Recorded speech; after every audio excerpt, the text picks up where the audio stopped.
Hi everyone, it's me again, Paula O'Sullivan. Just thought I'd make another video. I was thinking about the loss of self that we experience after a stroke, and I came across kind of a beautiful description, and I just thought it was so lovely. I really just wanted to share it with you.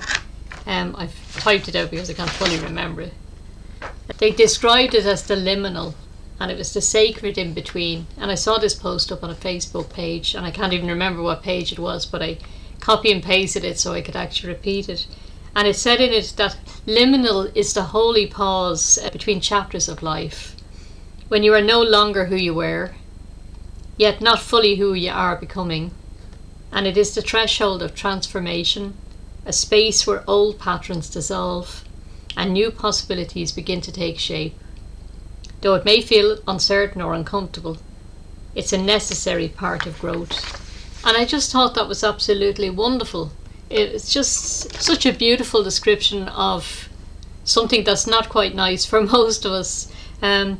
So for any of you who haven't actually watched any of my videos, I had a stroke last year in July 2024, and I was left paralysed on my left hand side. My arm was affected and my leg was affected. I've done a lot of work to kind of get myself back as best I could. I'm still not fully myself though.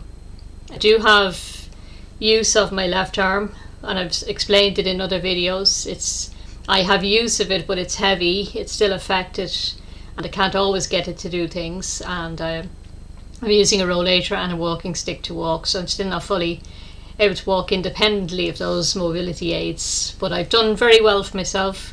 I've got my mind back and I've got some interest back, but it's been a rough road. The last 14 months has been pretty rough. And when you have something like a stroke or some kind of an accident or something, or it can be a breakup or something, some big shock in your life or trauma or something like that, we tend to go into that in-between space, the liminal space. We don't know who we are. We know who we were before, and we don't know who we're going to be in the future, but we're stuck in that middle point, and that can be a very, very uncomfortable place to be. And it can lead you into different stages. I kind of liken it to the stages of grief. I don't know if you're familiar with it, but it's like shock and disbelief, and it's denial, and there's anger in there and frustration in there. And you kind of go through feeling detached and disassociated, feeling numb, and then eventually, and it can take ages, and some people never get through the stages of grief. Finally, you start bargaining, then you get angry and you start bargaining with God or somebody like that, take it away, or I'll do something different, or I promise I'll be good from here on in. You start going through all these different stages, and then you probably eventually then come out of that and come into a sense of acceptance and peace and learning how to cope with your new situation. I think that's very, very similar to what happens. It's certainly what happened to me after a stroke. I didn't go through all of those things, but certainly a lot of them. Initially it was the anger at, oh my God, I should have known better, and there's guilt in there as well.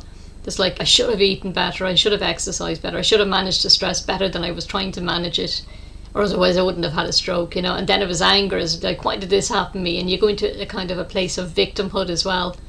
Why did this happen to me? Wasn't my life crap enough as it was, without adding to it with this? And then learning how to cope, coming through it and trying to learn how to cope with this new reality and not liking it. So when you're not liking your new reality and there's nothing you can do about it, there's a tendency to go into depression. But I've done a lot of work on myself over the years to get over the tendency for depression. I would have suffered with depression in my very earlier years, up to the age of about 44, when I started doing personal development work.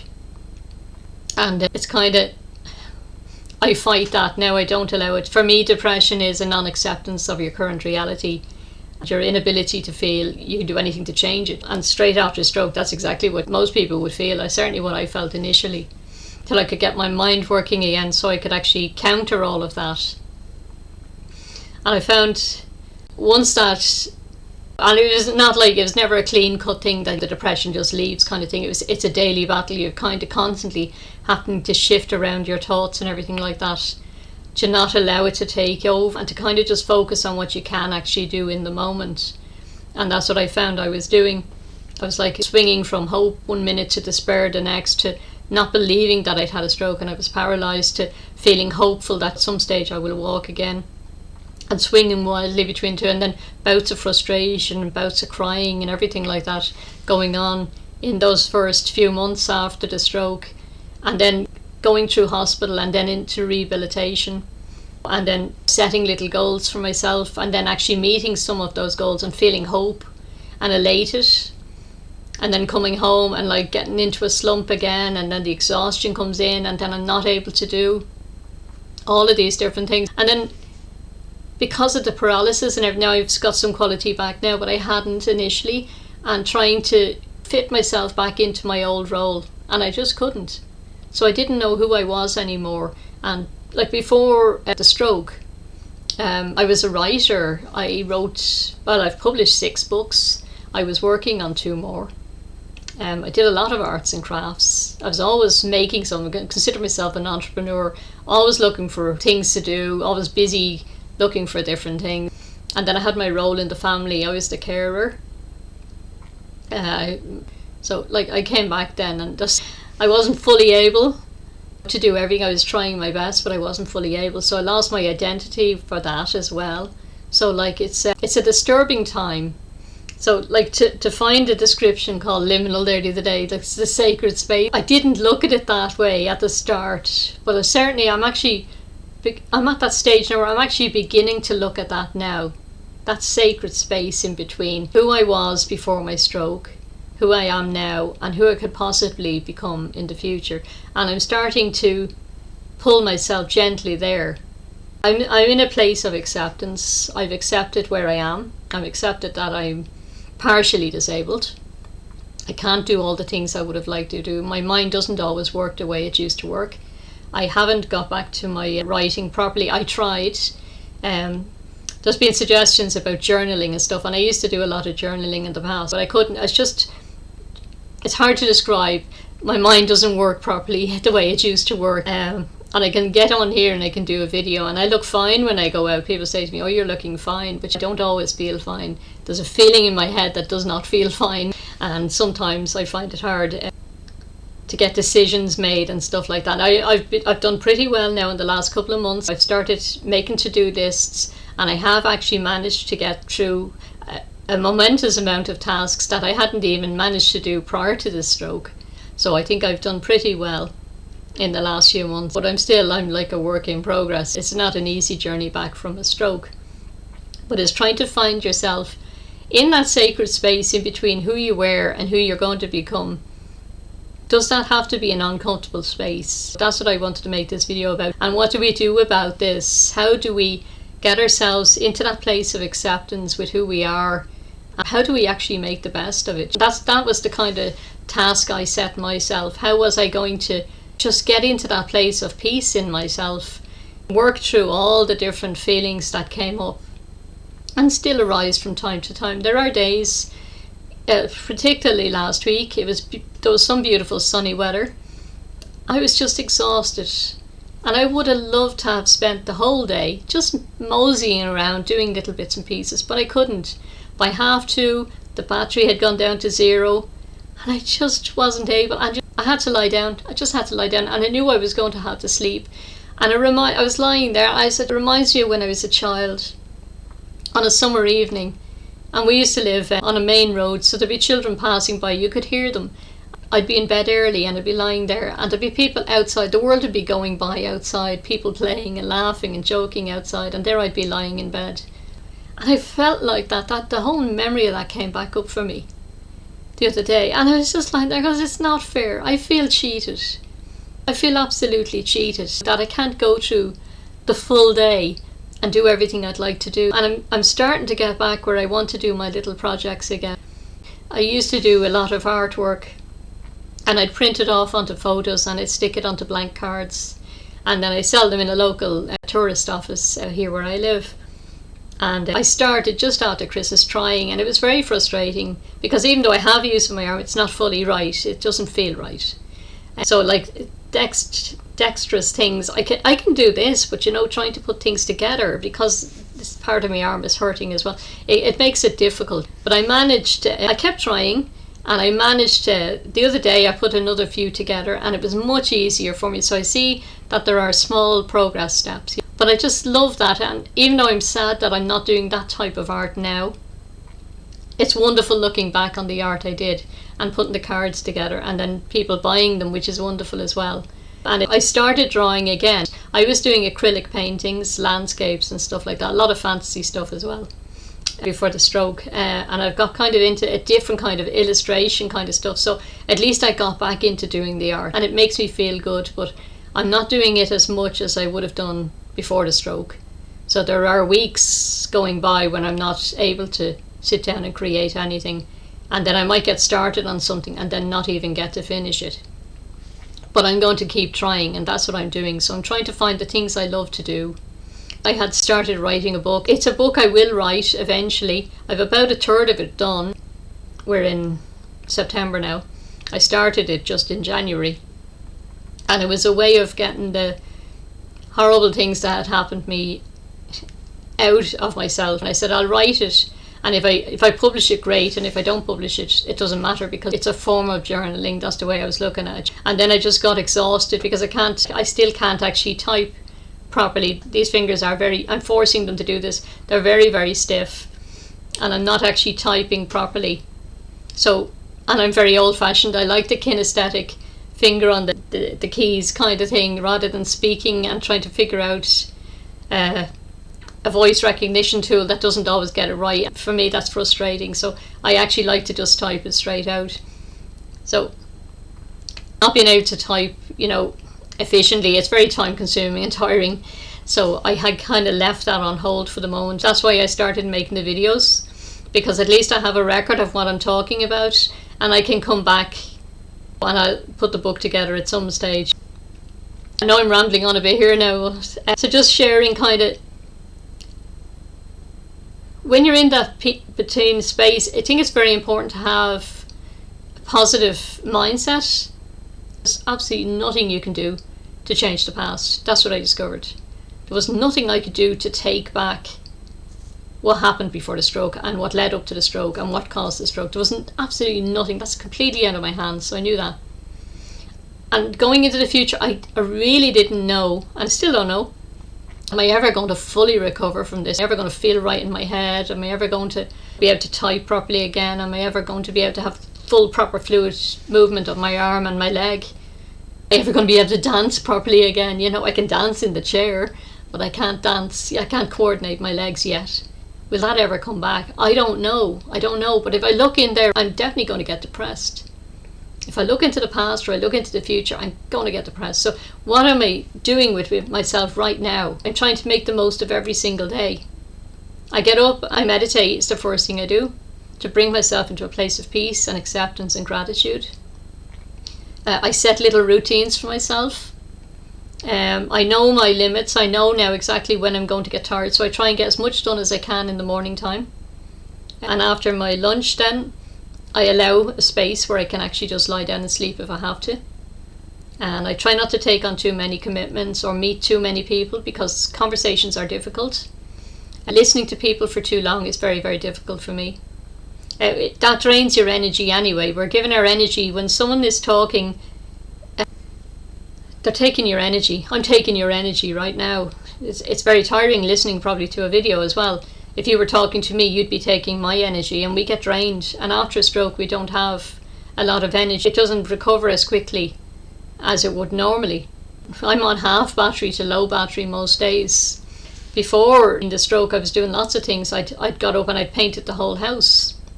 I'd quite a lot of energy. I very rarely lay down in the daytime for a rest. So what I'm doing is I'm trying to get little routines together, keeping my mind positive, and I'm doing my spiritual work. So I got back into doing that, and I've mentioned that in other videos. So I do different things like that. And this is where it comes in. This is an interesting thing, because I had got into sort of looking into things called soul retrieval and soul fragments and stuff like that. Aspects of ourselves that had fragmented off.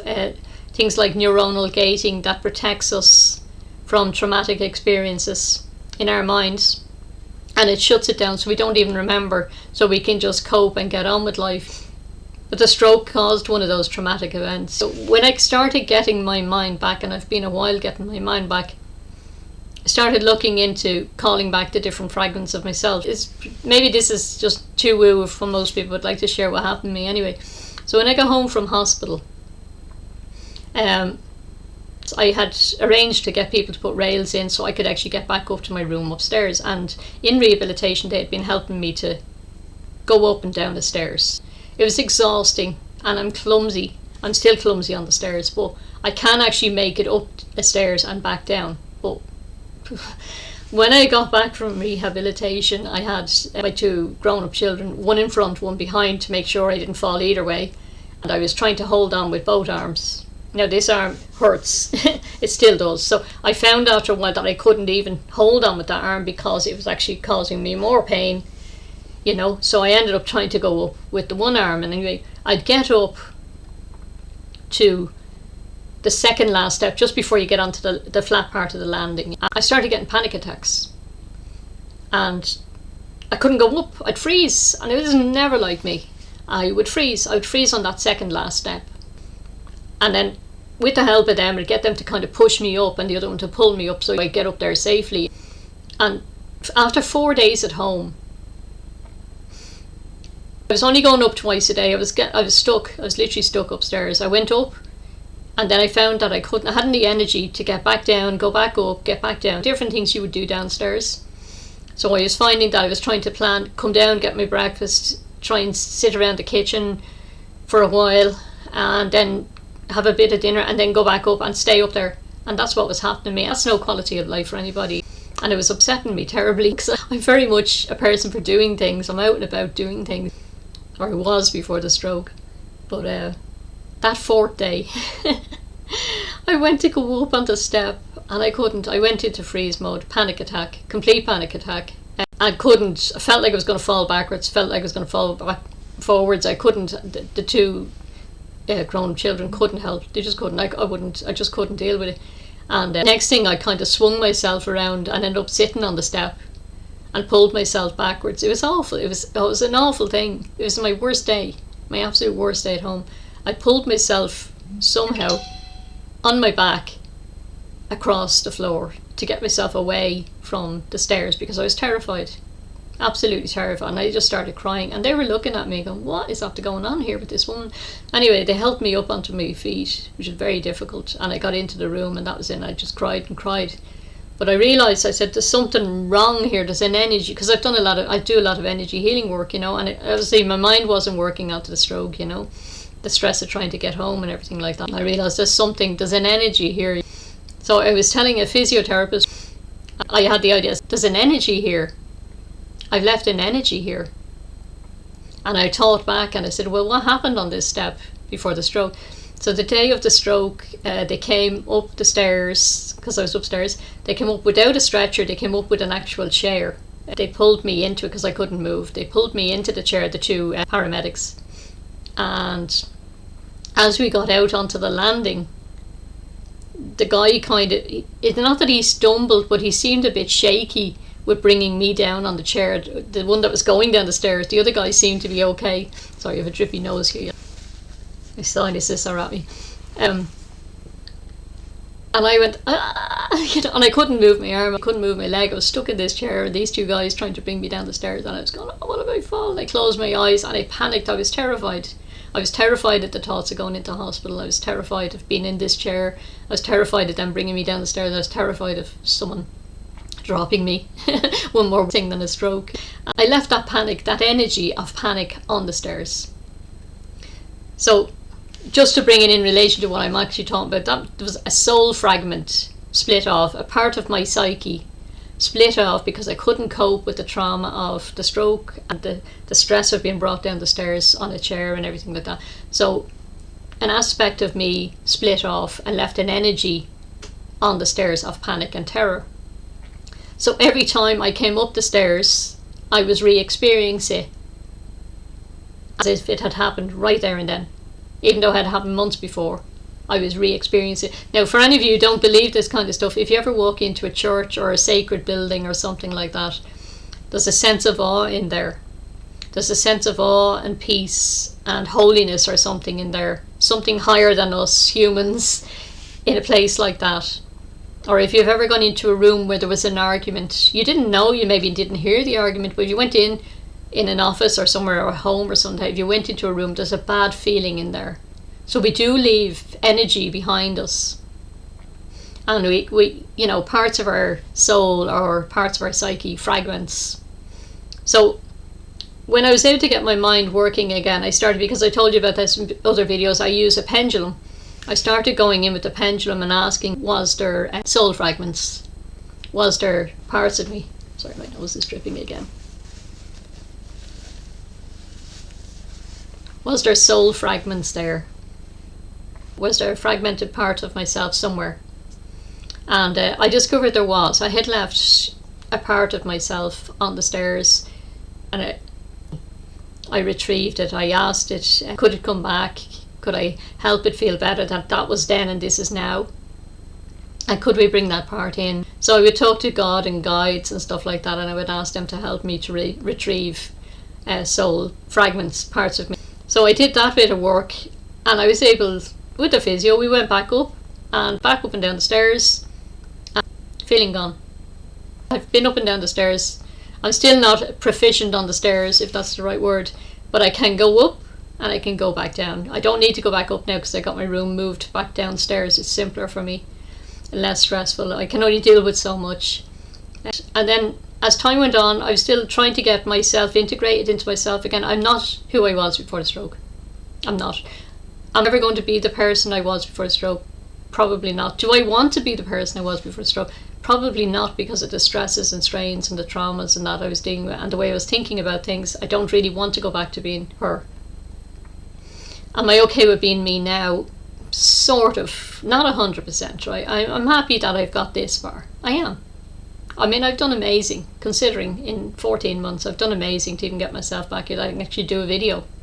Because I used to make a lot of videos. If you check my YouTube channel, there's a lot of stuff on there well before my stroke, and long hair, fringe, all the different videos, all the different things I was doing are on there before I started putting the stroke recovery videos up. There's lots of stuff of me back, who I was then, but I'm not that person anymore. Who do I want to be in the future? I'm building her. I'm building her bit by bit.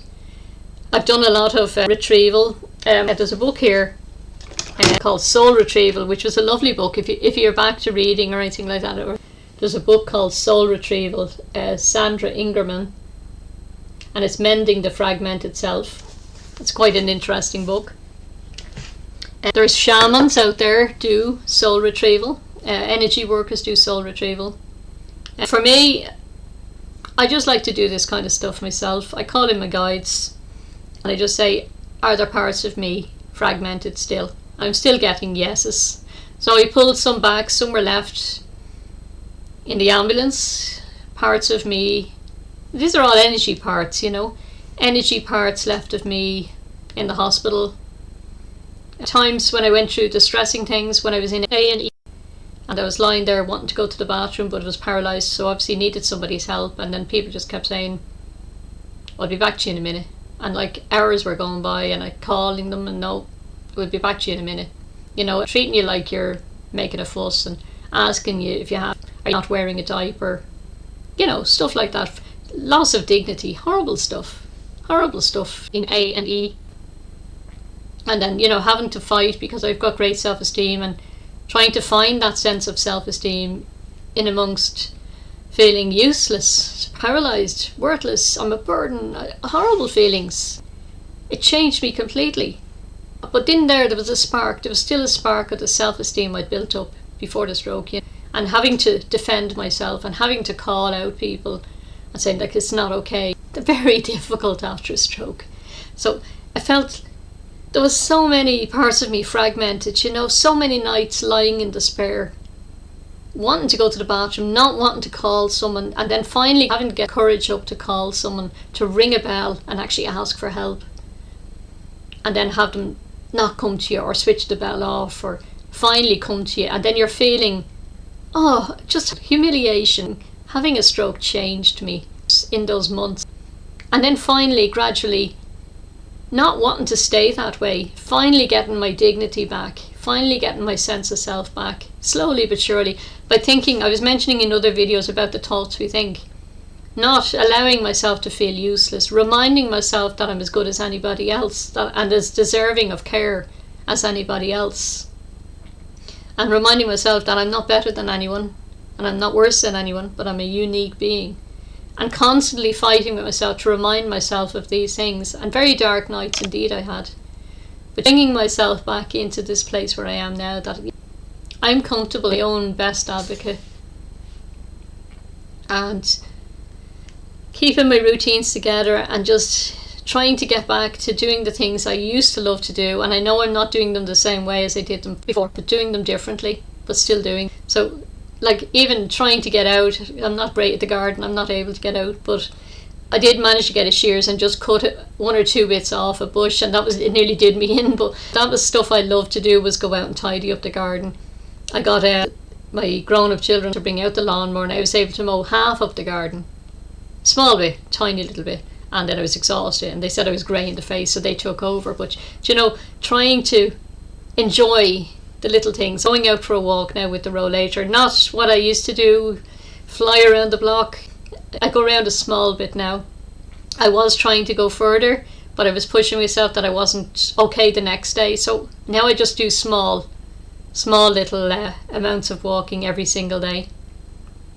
I loved making videos, I love sharing things. A lot of the books I've written were self-help books, and they're about stuff I'd gone through in my life before the stroke, well before the stroke, because I've gone through an awful lot in my life. And then finding a philosophical way of turning things around and being grateful and appreciating the lesson in all of it has brought me to where I am now. So while I'm not 100% myself, I have integrated myself a bit better to accept where I am and do what I can with what I have right now, and to actually be okay with that. So I've come to a very good place, considering where I was before. So anyway, I've probably rambled on way too much, and I know it's been probably all back and forth with this, but anyway, I just kind of wanted to come on and just talk about that. So the liminal is that sacred space in between who you were and who you are. And I think the way forward to doing that is to think different thoughts about it. If you're going to be looking back in grief or shame or guilt or anger, where you were, that's not going to bring you forward. You know, that's going to keep you stuck in that place. And I know from being there that that's not a nice place to stay in. So I'm going to say to you, are recovering from a stroke like I am, maybe this might just give you something to think about. Start thinking about, forget about who you were if you can, and start working in the now moment, because the future hasn't happened yet, and none of it's guaranteed to any of us anyway. But if you can start working with that now moment and do what you absolutely can with what you have, with the energy you have in this now moment, and just gradually build it up from there. I started off, I couldn't read or anything like that after, and I'm an avid reader, I couldn't read after the stroke or anything, but I started forcing myself to just try and read a line or two lines initially. My eyes would be going funny, a horrible feeling in my head, and I would just put it down, and then I'd say, right, I'll try again tomorrow, and I'd try the next day, I'd try and read 4 lines, and then the next day 5 lines, and that's what I did. And I got myself reading, and now I can read a full novel now, or I can read my research books or anything like that I want to read. Now I'm not saying I would be able to read as long as I would normally have before the stroke, I can't, but I'm up to a good bit, and I do it every day. So, and I love doing that, and I do my art when I can, and I do my videos when I can, and I hope at some stage I will get back to writing my books, and I hope I'll get back to doing, I did large paintings of landscapes and stuff. I hope at some stage I'll get back to my acrylic painting, but for now I'm doing small little drawings. They're kind of like illustration, kind of just loose kind of pen and ink, watercolour, mixed media, that kind of stuff. But I'm happy that I got it back, because it was the right side of my brain that was affected. That affected my left side, so that was the creative side of my brain. My world was my creative side, so trying to get myself back after that. But I'm not giving up, and there are days when I feel worn out, and I'm sure a lot of you watching this will understand what that's like, whether you've had a stroke or not. We all have that. So it's just about finding who you are right now. Who do you want to be right now? And just take it day by day and small little steps. And I hope this video helps you all. Feel free to comment or ask me any questions. I'll help wherever I can. And I hope you all have a very, very blessed day.